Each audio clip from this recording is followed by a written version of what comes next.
Hi guys, we are home now and with Destiny.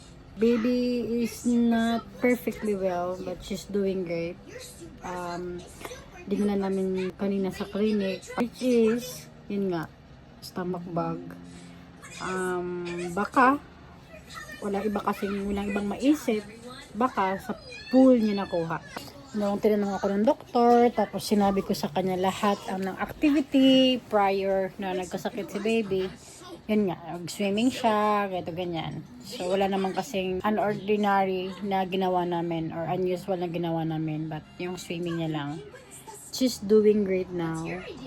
Her temperature is minomonitor ko. Ngayon, it's 37.2. Nalagyan ko na lang siya ng ganitong sheet to help her like, I don't know, feel better.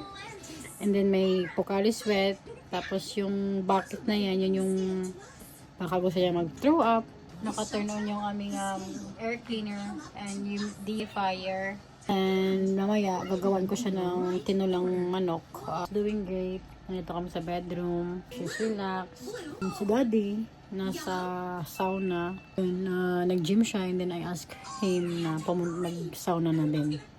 And then si Kuya Huli naman, kakauwi lang galing sa sampo kay Oreo. And me, usually I'm having my favorite drink. And okay naman ako, I'm good.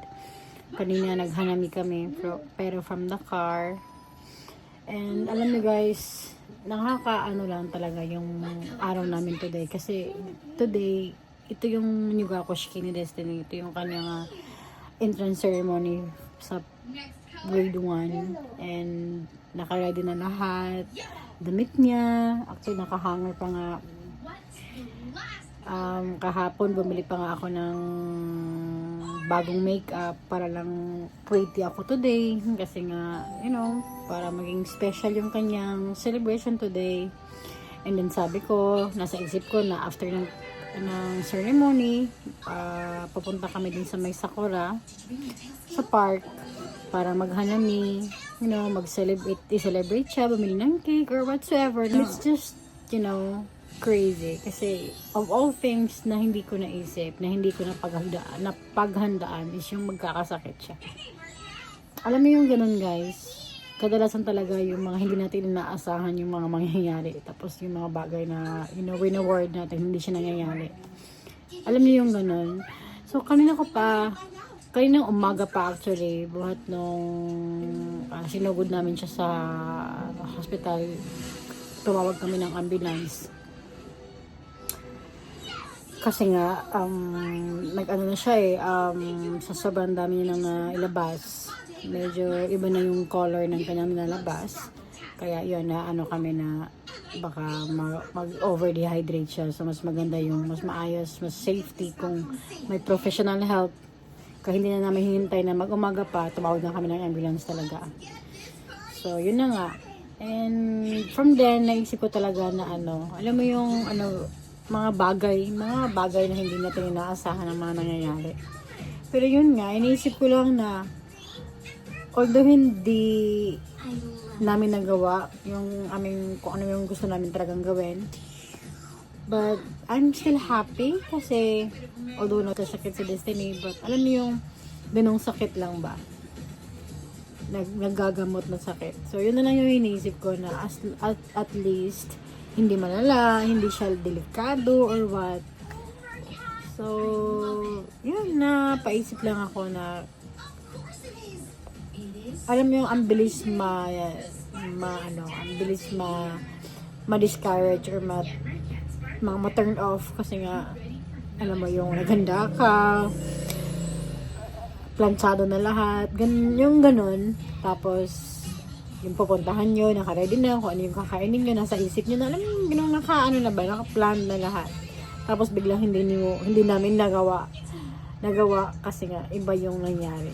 Pero, guys, always try to find things to be grateful for, kahit sa ganitong situation.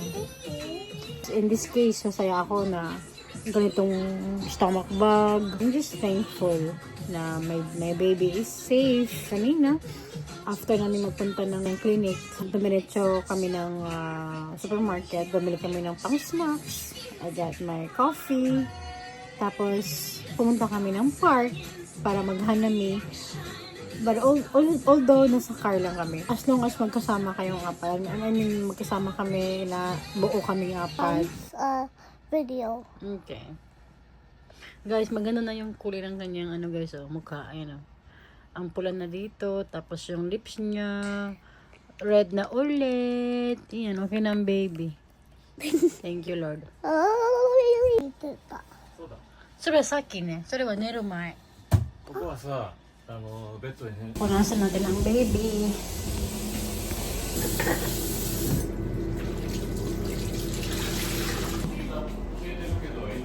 Hi! ご飯。 Eh? Ushiburi. Oshiburi? Ushi. Oshi? Cow. Cow! Nung weekend ba yun?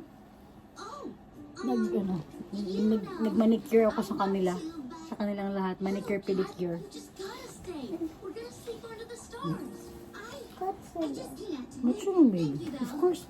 Okay. Kasi ano.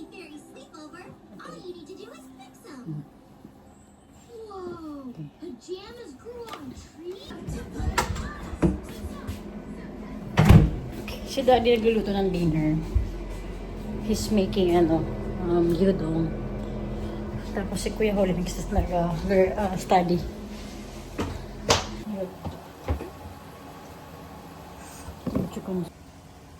Ayan.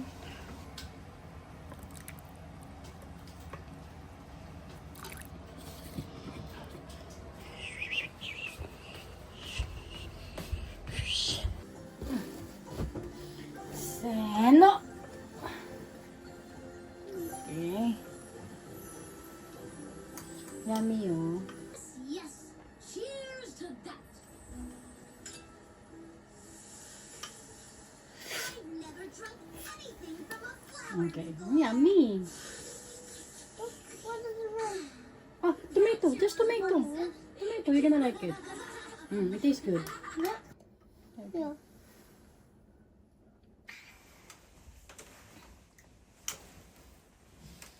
Don't kiss lips.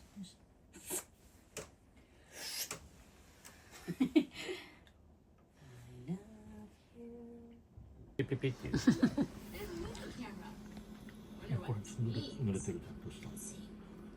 Sabi ko sa kanya, Mommy is sick too kasi dinala na ako ni Daddy ng food dito. Mommy is sick too. Ito guys, yung ating dinner. Wala. Gawa ni Daddy na gyudon. Ayan. Ito sabi ko, dala niya ako ng food dito.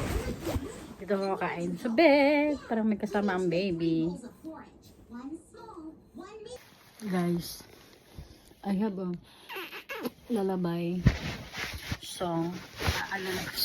Lullaby na I composed. Original for my babies only. Tinanong ko siya kanina kung anong gusto niya. What do you want mommy to do? Lullaby. Lullaby. Kasi sabi ko, nagbabasa ba ako ng book or what? Listen to me guys ha. Lullaby book.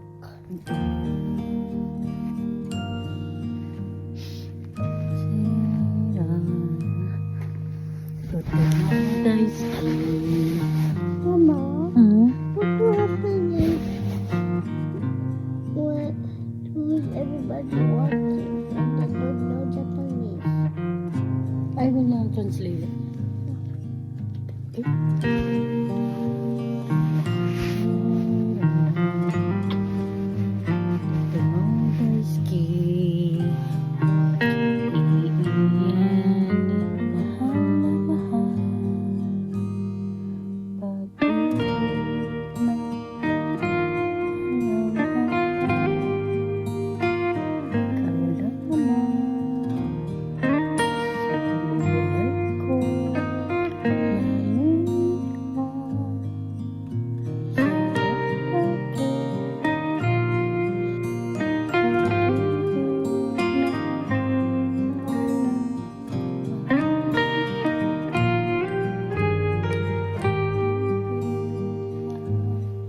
didn't do this. It's. I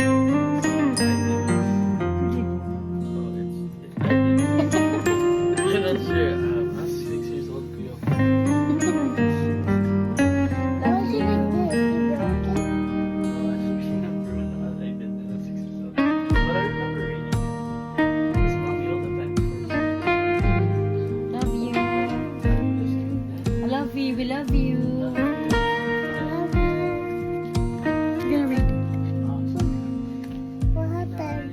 Love you. Good night.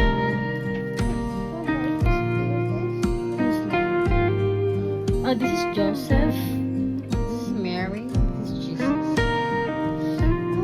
this is Jesus when Jesus was a baby. Was born, yes. What happened to this? Okay, dali. Mommy's gonna read, okay?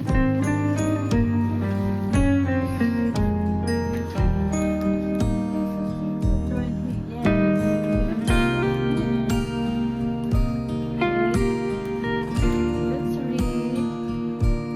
We love you. God is responsible. And then, Jesus said, don't worry about your house and your children. Don't wife, no wonder. She couldn't help herself and laugh. For many years after doing that, Isaac and Rebecca had no children.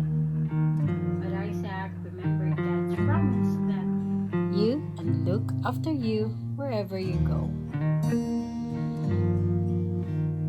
And I will bring you back home to this place. When Jacob woke up,